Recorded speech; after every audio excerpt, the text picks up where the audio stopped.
and welcome back to What Did You Learn? I'm your host, Ahava, and I have with me here David Dylan Thomas, who's the author of Design for Cognitive Bias. Dave, it's really nice to have you. How are you doing? Good as can be, given the circumstances. I know, I just, right before we started recording, I was like, yeah, I'm a high school senior. Do you really want to know how it's going? So Dave and I met, I want to say 5 years ago, 6 years ago. Sounds about right. Yeah, when you invited me to come to the content strategy meetup in Yeah. Philadelphia.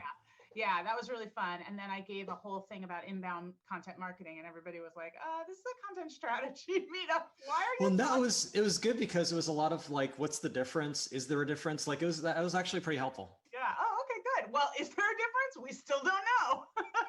Well, now we're on to content design too, so we got that to reckon with. I know. I've left all the the content. I've given up. I've given up. Anyway, so tell me what your favorite ice cream flavor was during your emotional eating periods during the pandemic. Oh my God. So I wrote the book for A Book Apart, and they are amazing. And one of the things they did was they sent me ice cream, all these different little like local organic ice cream things. And my favorite was this like butterscotch cake, like butter cake, I think is what it was called, and it was so good.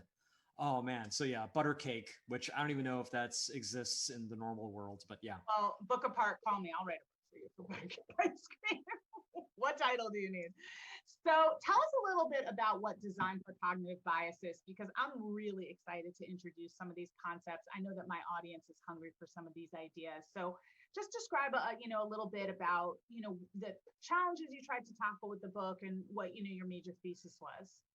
Sure. So the basic idea is that as designers, and when I say designer, I mean product managers, content strategists, anybody who contributes to the making of a thing. A lot of our job comes down to helping people make decisions. And if we're going to do our jobs well, it behooves us to really understand how people make decisions. And I've been studying bias for like 3 years, and that is a huge influence on how people make decisions. So it's really marrying those two worlds of like UX and content and design to what I've learned about bias and trying to say, how do we take this responsibility around helping people make good decisions? And how do we use content and design to, rather than, sometimes either mitigate the bias that might be influencing them, or maybe even sometimes skew it for good. And even more importantly, what about our biases, right? And how do we keep those in check? So it's a lot of that. Yeah. Yeah. So a really good example that I can talk about from healthcare was we interviewed you for a blog post recently, because one of the things that happened over the summer with the social justice movements is that we realized that a lot of our writers are white. And when they write about, skin conditions or certain healthcare issues, they're really thinking about it from that perspective. So we talked about how you have to describe certain skin conditions, for black and brown skin.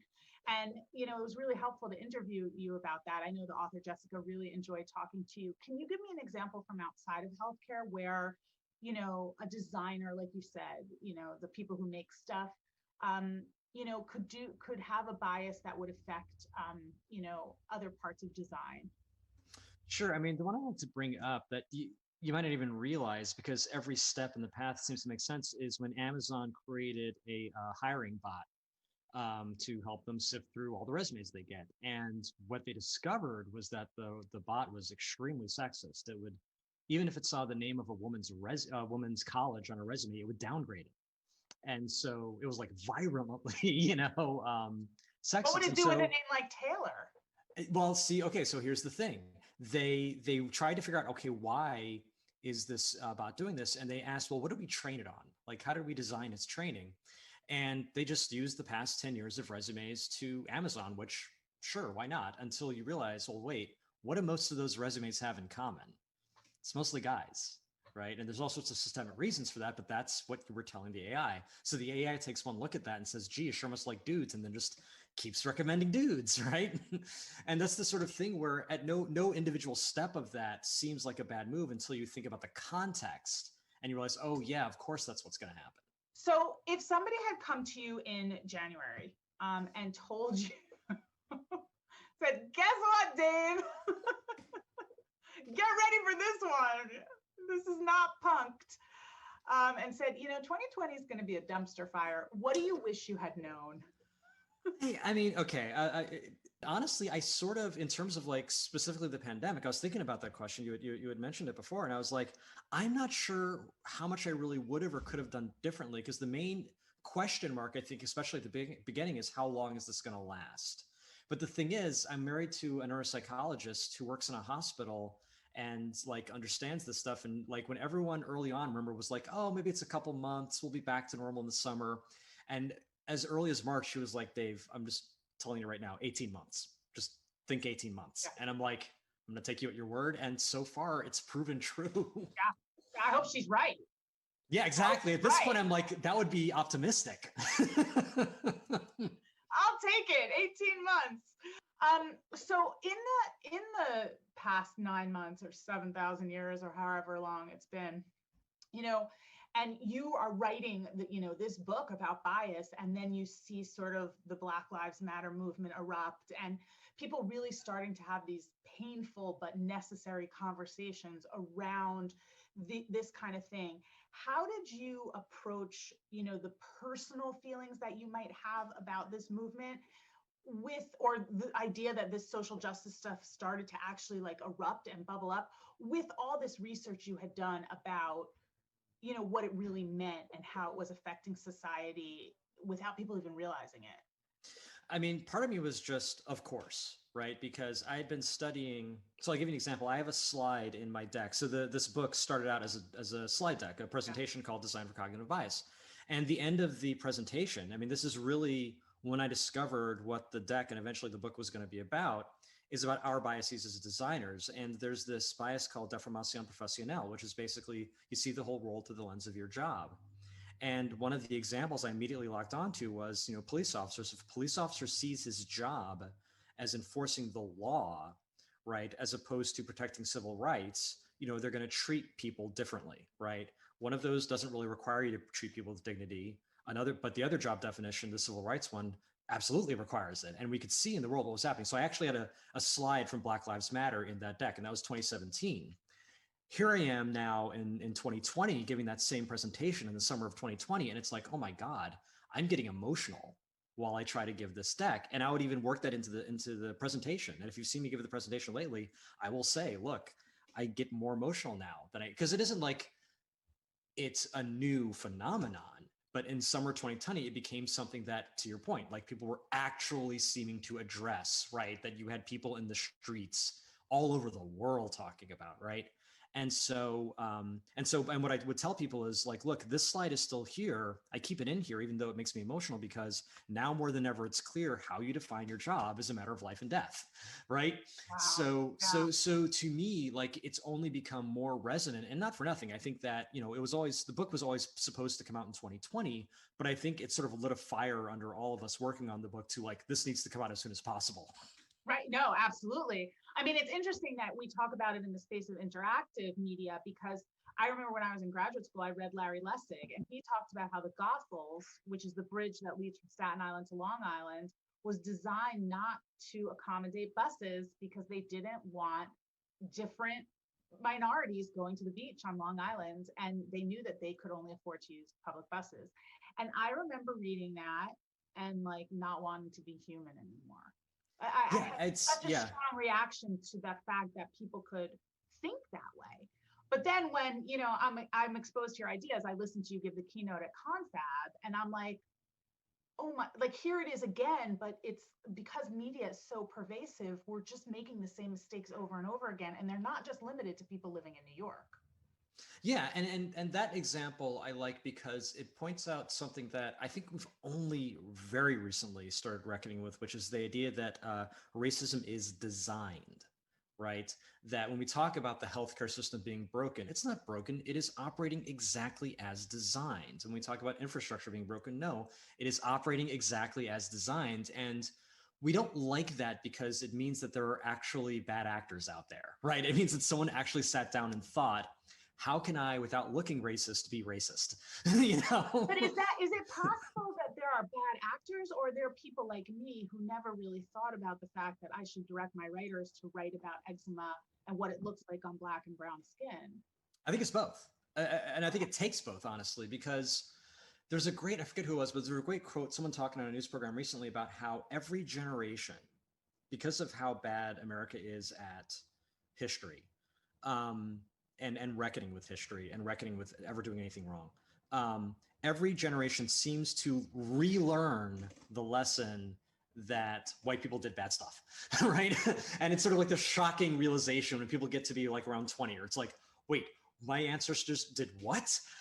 And it's like, because we are constantly selling America, like we never really bring that up. Like, and you can contrast that with a place like Germany, where it's like you cannot go a city block without seeing etched in stone a reminder of the Holocaust. Yeah. Right, they're putting that front and center, and as a result, I think they tend to do better around authoritarianism. It's not perfect, but they tend to, like, nip that in the bud a little faster than they used to. Whereas here, we end up having the same fight about Confederate monuments about once every 20 years. Now, we did a little more about it this year, but again, it's like, it's the cyclical thing where some people just don't know and have to relearn, and other people are working very hard to make sure they don't know and have to relearn. I find that a lot of the designers I work with are educated and mostly liberal, and sort of committed to some of the causes that we've talked about, and that there is sometimes a lack of recognition that there's a whole other audience out there that either isn't educated about these issues, doesn't speak the same language we speak. How do we make sure to be inclusive of them as well? I mean, I think one of the things I recommend when beginning any kind of project, it's called an assumption audit. And you basically get everybody in the room who's going to be working on that project. And we could say that's anything from a blog post to a whole newsletter, whatever. And you just basically get in a room and you ask yourselves, okay, what identities do we represent, right? And you only self-identify as you feel comfortable, but you sort of think about all your intersectionalities of age or race or neurodiversity, what have you. And then you say, okay, well, how might those identities impact this thing we're working on? And then you ask, okay, who's not in the room, right? Any of us ever been incarcerated? Any of us ever, had our immigration status questioned, right? And then you ask, okay, well, how might that lack of perspective influence this thing we're working on? And then you just get very real about, okay, what can we do in the time and space and budget allotted to include and honor and maybe even give power to some of those voices and perspectives in this thing we're working on?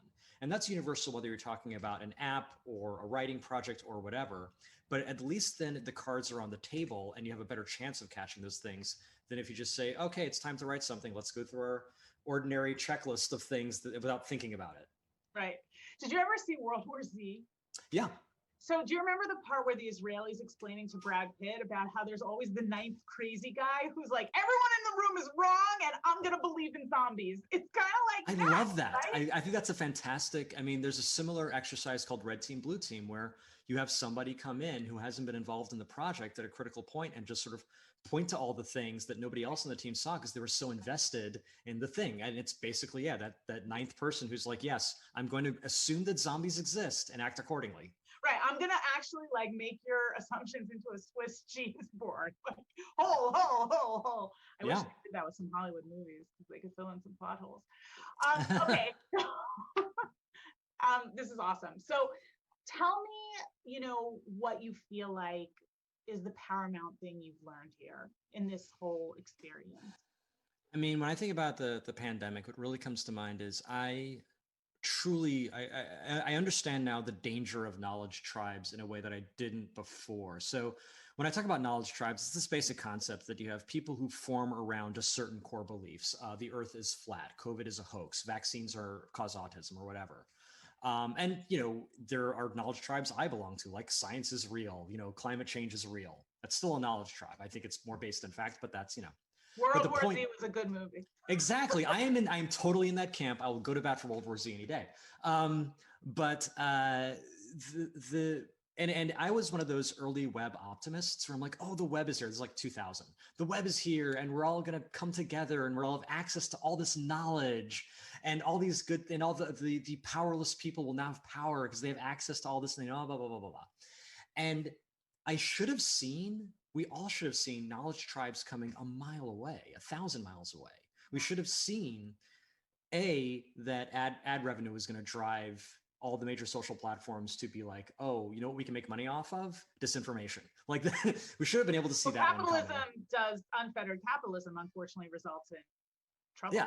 Yeah. And so that part should have been obvious to us. But then the other part is that social media on its own, because it's able to put you in touch with like-minded people, that isn't just limited to Buffy fans. That also includes, and I'll tell you right now, Bruce Sterling was onto this very early on. We were talking about peer-to-peer common-based production. So basically, like things like people with like 3D printers sharing designs and doing cool stuff without a lot of resources. And he's like, that's true, but you know what else is that? Al Qaeda.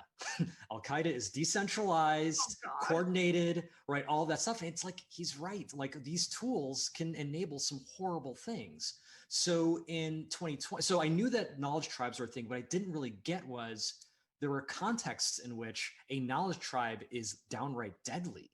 And one of them is a pandemic. A pandemic is just fodder for knowledge tribes, right? If you have a group of people who don't think masks make a difference, a pandemic is a situation where everyone kind of has to be on board.